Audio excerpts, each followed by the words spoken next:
Hello, it's me, Janaki, Food with Love. No Miss Thing today, because she's in Adrian. I'm going to make kale. It's a side dish. I'm going to do it two ways. I'm going to do it raw for me, and I'm going to saute it for the husband, actually, but for people who don't eat raw food. So, I've already done the non-raw part, so it might not look like there's as much as I say. That's because I already did part. But here is a bunch of kale, okay? Kale, it's just, all I did was cut it up. You want to take, once you get down to the big stems, you want to take those out because they're hard. And then, you know, whatever a package of mushrooms is, like what is that, 6 ounces or something? But a pack of mushrooms, whatever kind you like. You slice them up, throw them in.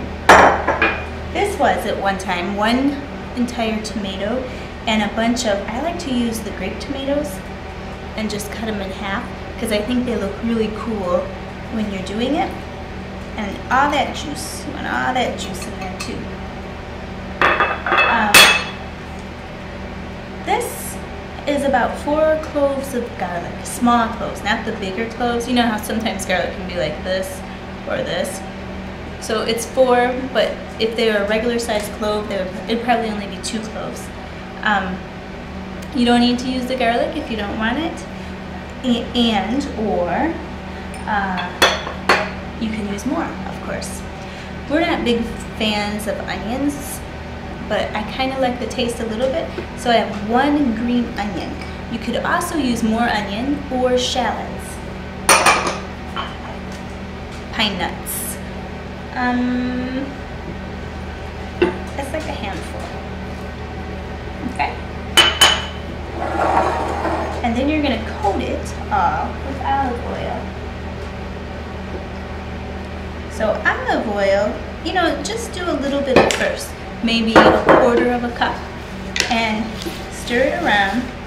It needs to be coated really well because you're not gonna put olive oil in your frying pan for the sauteing.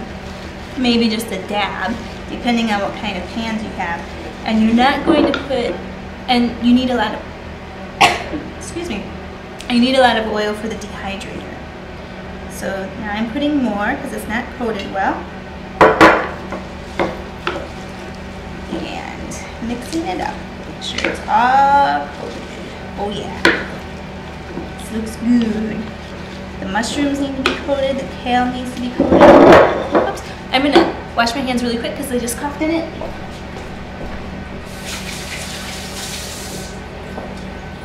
I'm coming back.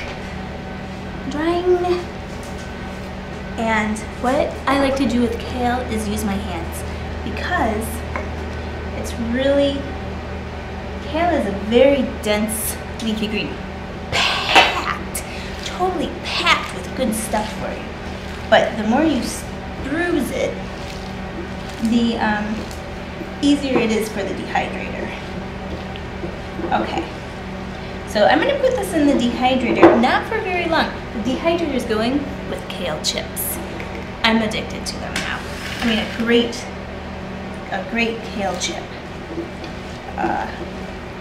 Today, it's not quite done, but I've eaten, as soon as they come out, I eat them. I have my Teflon sheet because I want to retain the moisture that's in it. Okay? And then I'm just going to put it all on my sheet.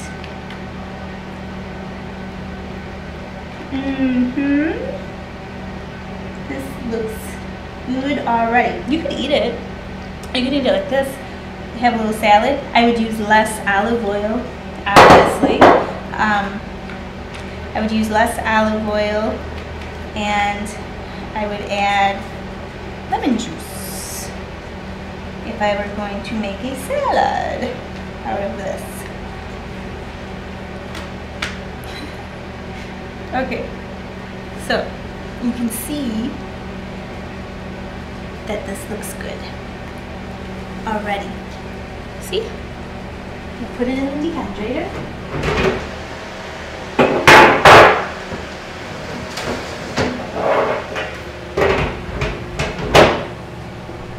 I Remember, I'm from the school of 115, not above 115. Couple hours, 115.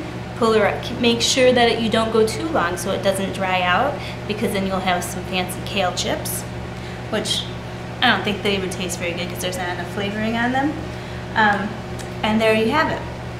Now, for the sauté, I've already started cooking it for you so you can see. And then I'm going to put it on the plates.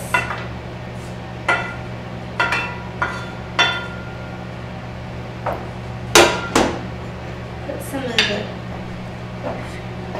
stuff on top.